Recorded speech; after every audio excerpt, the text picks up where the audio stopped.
Welcome everyone to part 9 of What If Yamcha Trained Like Goku, and in the last part we had to deal with Turles and the Crusher Corps, minus Amon since Vegeta had already had a run-in with the Crusher Corps before the Z-Warriors did, which resulted in Amon being taken down, but not much more than Vegeta's amusement, but that also caused these negotiations to fail, and rather than going to the Earth as allies, they went as enemies. Though the Z-Warriors were able to handle the situation on their own, which ended up working in Vegeta and Nappa's favour, as they didn't really care if they were allies or not. All they wanted was the ability to make the Tree of Might, in which they now do. But before we get into this part proper, make sure to like and sub if you haven't done so already, look at graph. Please make subscribe number a higher percent for me, cheers. But anyway, let's get into this. In the last part I did ask you guys what happened to the Tree of Might on Earth, and from what I've seen, the majority of you preferred it to be suppressed magically, by Kame and even perhaps one of the guys above him. So until the Dragon Balls are active again, the Earth basically has a tumor.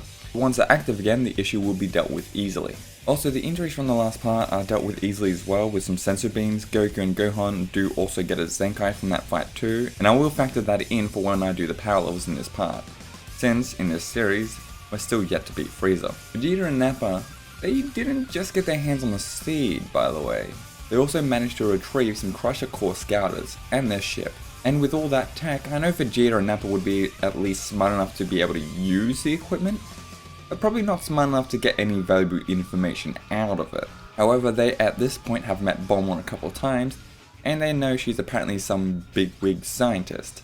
So they take all the Crusher Corps' tech over to Capsule Corp, Bulma being the first person these two even see when they're back on Earth. However, since their goals are somewhat aligned here, since I'm sure Bulma would love to reverse engineer some more space tech, and here they get a bit of information. The Crusher Corps had been monitoring the Ginyu Force's movements, and some of their mission details / briefings were details their upcoming assaults on 2 planets, the first being planet Yardrat and secondly planet Earth, though one knows they haven't yet arrived at their first target.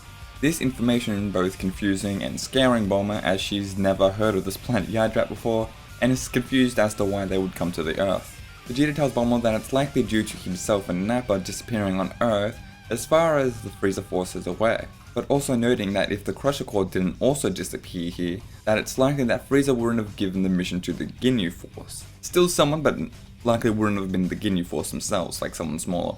Even though the Crusher Corps and Frieza's Empire weren't allies in the slightest, I feel like it would require at least some attention if one of your enemies disappeared without a trace and with very little reason. Also, side note, it's Planet Yardrat they're going to in this timeline because Frieza never had the Dragon Balls being like real confirmed for him through Vegeta and Nappa, and the fact that Goku only ended up on Yardrat due to a pre-put destination in the Ginyu Force's ships, meaning that after Namek they likely would have attacked Yardrat. So all I'm really doing here is removing Namek from the equation.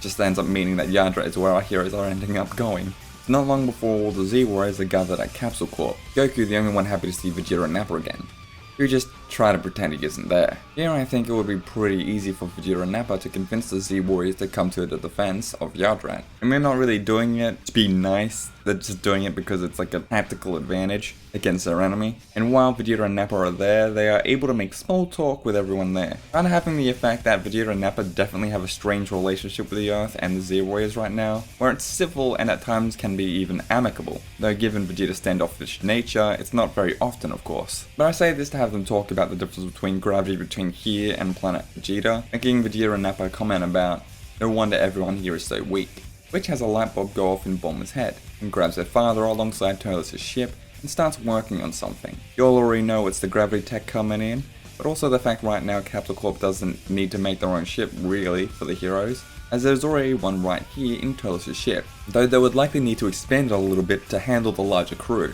But I don't think it would take that long with Bulma, Dr. Brace and their money, which will be used to buy extra hands on deck, to speed up the process, given that Bulma is fully aware they have a pretty limited window. As far as travel time goes, I'm gonna put it at a month, half the amount of time it took like Krillin and Bulma and Gohan to get to Namek in the canon story. This mostly being because Turles' ship just seemed to have more tech behind it than the Namekian ship that the canon group uses. I'm basically just saying here that I think Turles' ship could be faster than the Namekian one, how it could even have that mirroring shit that make them look invisible, like that one space station from the filler. Who knows? And as far as the gravity machine goes, I'm just saying it takes like a week to make and to expand the ship. So like everyone is getting ready to depart in that time, alongside some light training. And I will also say the gravity machine functions the exact same way it did in the canon, where its max at this point in the story was still 100 times Earth gravity. Which, side note, to Vegeta and Nappa would just feel like 10 times their own natural gravity, since Planet Vegeta was already 10 times Earth's gravity. However, there was one more thing. Before setting out, everyone is gathered at the ship, and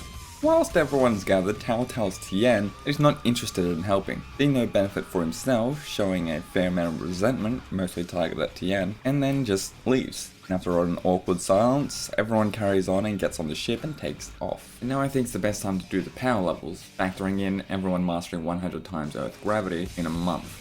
Like, if Goku could do it in a week, I'm sure everyone would be able to manage it. Obviously, minusing Tao for this arc, since he's become more and more dissatisfied with Tien and the Neo Crane school. But you know, he's still a pretty morally ambiguous guy.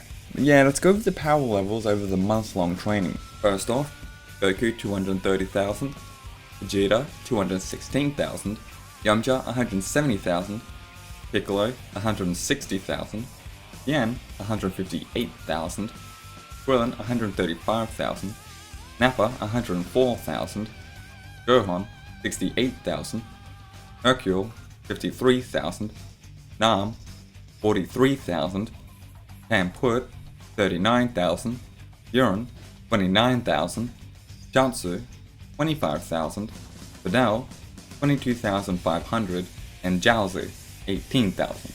Now one thing you may notice is that the weaker of the group actually had higher multipliers than most of the others up here. And the reason I did that is I figure that someone weaker training with someone stronger than themselves would have a little higher gains. A bit of power leeching, if you will. Vegeta and Nappa joined the Z Warriors training only because of the gravity machine Bomb had made. If not for that, they would have just went in their space pods to avoid too much conversation. But because of this month-long training session, Vegeta and Nappa inadvertently have started making some admittedly pretty weak bonds, but bonds nonetheless. And what I mean by weak is that if Vegeta and Nappa are put in a position where they have to fight the Z Warriors, they would do it, but like they'd at least hesitate to do so. But you may notice that everyone here is quite a bit stronger than the canon. And to be honest, I just used similar multipliers to the canon on my already pretty buff versions of the Z Warriors, and this was basically the result.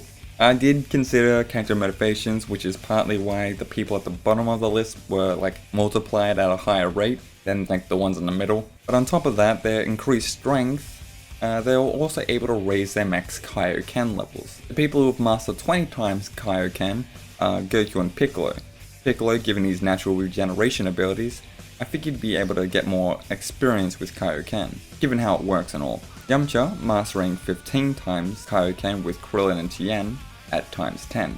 And then we have Hercule, Nam, Pamput, Gohan, Urien, Videl, Jiaozi, and Chaozu mastering 5 times Kaioken. And now we have everyone landing down on Yardrat.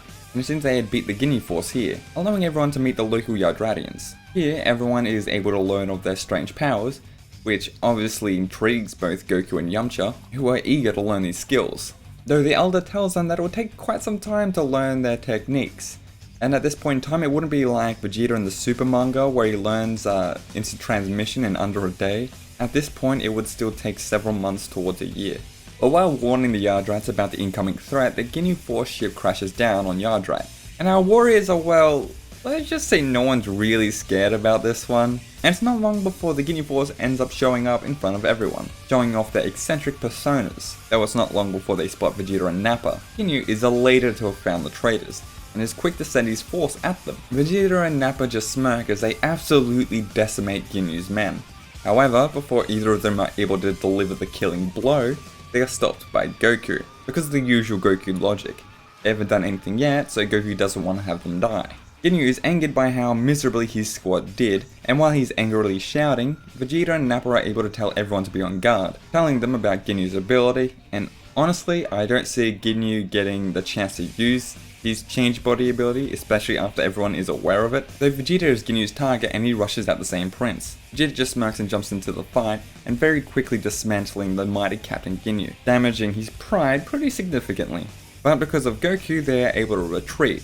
but not before Vegeta and Nappa took their scouters from them, effectively disabling comms between the Guinea Force and Frieza. And once they are gone, Vegeta tells Goku that he'd likely doom this planet, since now the Guinea Force are now likely heading back to Frieza, though this doesn't really bother Goku at all, because all that means is that he can't leave Yardrat now until this Frieza is dealt with. Which also means he'll be able to learn with the Yardrat to try and learn their strange powers. Yamcha are also totally on board with this, though there are quite a few people here who aren't too happy, that they now just kind of have to wait for this Frieza, which doesn't have everyone excited to meet him. Since they've heard many stories about him at this point, they are probably right to fear the tyrant, though they at least have some time since Vegeta took their scouters. But that's not the only reason he took them. Handing them over to Bulma, Bulma was able to get some information out of it, and that being Frieza's current location, basically giving the heroes two courses of actions that they can possibly do. 1. Wait on Yardrat and train and just await Frieza's arrival, or 2. Attack Frieza directly.